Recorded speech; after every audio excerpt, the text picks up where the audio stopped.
ಊಟ ಮಾಡುವಾಗ ಈ ಲಕ್ಷಣಗಳು ಕಾಣಿಸಿದರೆ ನಿರ್ಲಕ್ಷ್ಯ ಮಾಡಬೇಡಿ. ಕ್ಯಾನ್ಸರ್ ಸೂಚನೆಯೂ ಆಗಿರಬಹುದು. ಎಚ್ಚರ. ಜಗತ್ತಿನ ಮಾರಕ ಕಾಯಿಲೆಗಳಲ್ಲಿ ಕ್ಯಾನ್ಸರ್ಗೆ ಅಗ್ರಸ್ಥಾನ. ಕೆಲವು ಕ್ಯಾನ್ಸರ್ನ ಲಕ್ಷಣಗಳು ನಮಗೆ ಮೊದಲೇ ಗೋಚರವಾಗುತ್ತವೆ, ಆದರೂ ನಾವು ಅದನ್ನು ನಿರ್ಲಕ್ಷ್ಯ ಮಾಡುತ್ತೇವೆ ಅಥವಾ ಅದು ಕ್ಯಾನ್ಸರ್ ಸೂಚಕ ಎಂಬುದು ನಮಗೆ ಅರಿವಿರುವುದಿಲ್ಲ. ರಾತ್ರಿ ಊಟ ಮಾಡುವಾಗ ಈ ಲಕ್ಷಣಗಳು ಕಾಣಿಸಿದರೆ ಕ್ಯಾನ್ಸರ್ ಇರಬಹುದು. ಈ ಸಂಕೇತಗಳು ಅನುಭವಕ್ಕೆ ಬಂದರೆ ನಿರ್ಲಕ್ಷ್ಯ ಮಾಡದಿರಿ. ಭಾರತವು ಇತ್ತೀಚೆಗೆ ಕ್ಯಾನ್ಸರ್ನ ರಾಜಧಾನಿ ಎಂಬ ಕುಖ್ಯಾತಿಗೆ ಪ್ರಖ್ಯಾತವಾಗುತ್ತಿದೆ. ಕ್ಯಾನ್ಸರ್ ಎಂಬ ಮಾರಕ ರೋಗವು ನಮಗೆ ಅರಿವಾಗದಂತೆ ನಮ್ಮ ದೇಹವನ್ನು ಆವರಿಸಿ ಸುಡುತ್ತಿದೆ. ಆರಂಭಿಕ ಹಂತದಲ್ಲೇ ಕ್ಯಾನ್ಸರನ್ನು ಪತ್ತೆ ಹಚ್ಚುವುದು ಕಷ್ಟ ಎಂದಾದರೂ ಕೆಲವು ಲಕ್ಷಣಗಳನ್ನು ಗಮನಿಸಿ ಸೂಕ್ತ ತಜ್ಞರ ಸಲಹೆ ಪಡೆದರೆ ಈ ಮಾರಕ ರೋಗದಿಂದ ಮುಕ್ತಿ ಪಡೆಯಬಹುದು. ನಮ್ಮ ದೇಹದಲ್ಲಿ ಗೋಚರವಾಗುವ ಕೆಲವು ಲಕ್ಷಣಗಳು ಕ್ಯಾನ್ಸರ್ ಸೂಚಕವಾಗಿರಬಹುದು. ಅದನ್ನು ನಾವು ಗುರುತಿಸಿ ತಜ್ಞರ ಸಲಹೆ ಪಡೆದರೆ ಕ್ಯಾನ್ಸರನ್ನು ಆರಂಭಿಕ ಹಂತದಲ್ಲೇ ಗುಣಪಡಿಸಲು ಸಾಧ್ಯವಿದೆ. ಆದರೆ ಬಹುತೇಕ ಪ್ರಕರಣಗಳಲ್ಲಿ ಕ್ಯಾನ್ಸರ್ ಲಕ್ಷಣಗಳನ್ನು ನಿರ್ಲಕ್ಷ್ಯ ಮಾಡುವುದರಿಂದ ಇದು 3 ಅಥವಾ 4ನೇ ಹಂತವನ್ನು ದಾಟಿ ಹೋಗಿ ಗಂಭೀರ ಸ್ಥಿತಿಗೆ ತಲುಪಿದಾಗ ವೈದ್ಯರ ಬಳಿಗೆ ಹೋಗುವ ಪರಿಸ್ಥಿತಿ ಎದುರಾಗುತ್ತಿದೆ.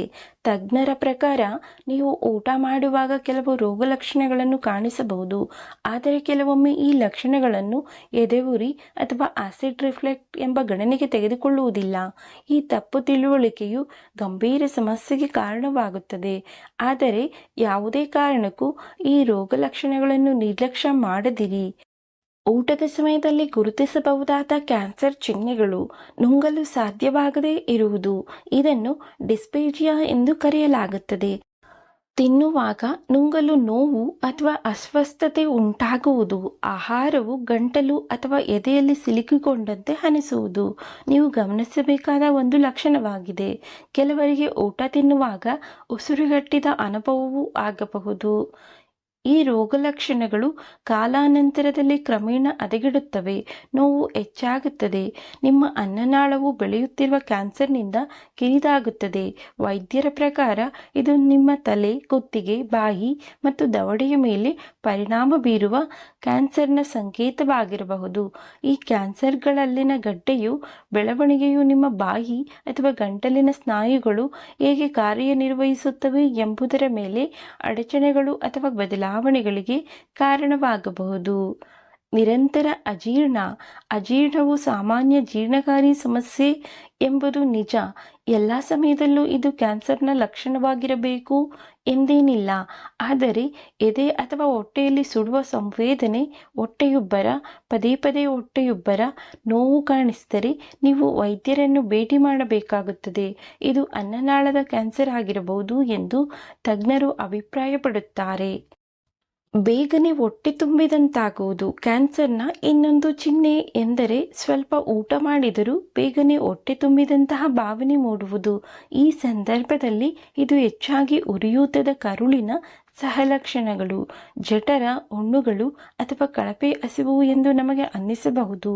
ಆದರೂ ಇದು ಮೇದೋಜ್ಜೀರಕ ಗ್ರಂಥಿಯ ಕ್ಯಾನ್ಸರ್, ಅಂಡಾಶಯದ ಕ್ಯಾನ್ಸರ್, ಹೊಟ್ಟೆಯ ಕ್ಯಾನ್ಸರ್ನ ಆರಂಭಿಕ ಲಕ್ಷಣವಾಗಿರಬಹುದು ಎಂದು ವೈದ್ಯರು ಹೇಳುತ್ತಾರೆ. ವಾಕರಿಕೆ ಮತ್ತು ವಾಂತಿ: ಊಟ ತಿನ್ನುವ ಸಮಯದಲ್ಲಿ ನಿಮಗೆ ವಾಂತಿ ಅಥವಾ ವಾಕರಿಕೆಯಂತಹ ಅನುಭವಗಳಾದರೆ ಬಹುತೇಕರು ಇದನ್ನು ಫುಡ್ ಪಾಯ್ಸನಿಂಗ್ ಎಂದುಕೊಳ್ಳುತ್ತಾರೆ. ಆದಾಗ್ಯೂ ಇದು ಮೇದೋಜ್ಜೀರಕ ಗ್ರಂಥಿಯ ಕ್ಯಾನ್ಸರ್, ಹೊಟ್ಟೆಯ ಕ್ಯಾನ್ಸರ್ ಅಥವಾ ಮೆದುಳಿನ ಗೆಡ್ಡೆಗಳ ಆರಂಭಿಕ ಎಚ್ಚರಿಕೆಯ ಸಂಕೇತವನ್ನು ಸಹ ಸೂಚಿಸುತ್ತದೆ ಎಂದು ತಜ್ಞರು ಹೇಳುತ್ತಾರೆ. ಮಲವಿಸರ್ಜನೆಯ ತೊಂದರೆಗಳು: ಆರೋಗ್ಯಕರ ಆಹಾರ ಸೇವನೆಯಿಂದ ಕರುಳಿನ ತೊಂದರೆಗಳನ್ನು ನಿವಾರಿಸಲು ಸಾಧ್ಯವಾಗುತ್ತದೆ. ಆದರೆ ತಿಂದ ಕೆಲ ಹೊತ್ತಿಗೆ ಮಲಬದ್ಧತೆ, ಅತಿಸಾರ, ಪದೇ ಪದೇ ಮಲವಿಸರ್ಜನೆ ಆಗುವುದು ಇಂತಹ ಲಕ್ಷಣಗಳು ಕಂಡುಬಂದರೆ ಖಂಡಿತ ನಿರ್ಲಕ್ಷ್ಯ ಮಾಡಬೇಡಿ. ತಜ್ಞರ ಪ್ರಕಾರ ಇದು ಮೇದೋಜ್ಜೀರಕ ಗ್ರಂಥಿಯ ಕ್ಯಾನ್ಸರ್ ಅಥವಾ ಹೊಟ್ಟೆಯ ಕ್ಯಾನ್ಸರ್ನ ಆರಂಭಿಕ ಚಿಹ್ನೆಯಾಗಿರಬಹುದು. ಊಟದ ಸಮಯದಲ್ಲಿ ಈ ಸಮಸ್ಯೆಗಳು ಎದುರಾದರೆ ಖಂಡಿತ ನಿರ್ಲಕ್ಷ್ಯ ಮಾಡಬೇಡಿ. ಇವು ಕ್ಯಾನ್ಸರ್ನ ಲಕ್ಷಣವಾಗಿದ್ದರೂ ಕೆಲವೊಮ್ಮೆ ಸಾಮಾನ್ಯ ಆರೋಗ್ಯ ಸಮಸ್ಯೆಗಳ ಸೂಚಕವೂ ಆಗಿರಬಹುದು. ಹಾಗಾಗಿ ತಜ್ಞರ ಬಳಿ ಸಲಹೆ ಪಡೆಯುವುದು ಬಹಳ ಮುಖ್ಯ.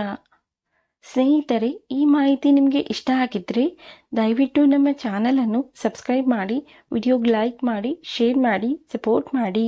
ಮತ್ತೊಂದು ವಿಷಯದೊಂದಿಗೆ ಪುನಃ ಭೇಟಿಯಾಗೋಣ. ಧನ್ಯವಾದಗಳು. ನಮಸ್ಕಾರ.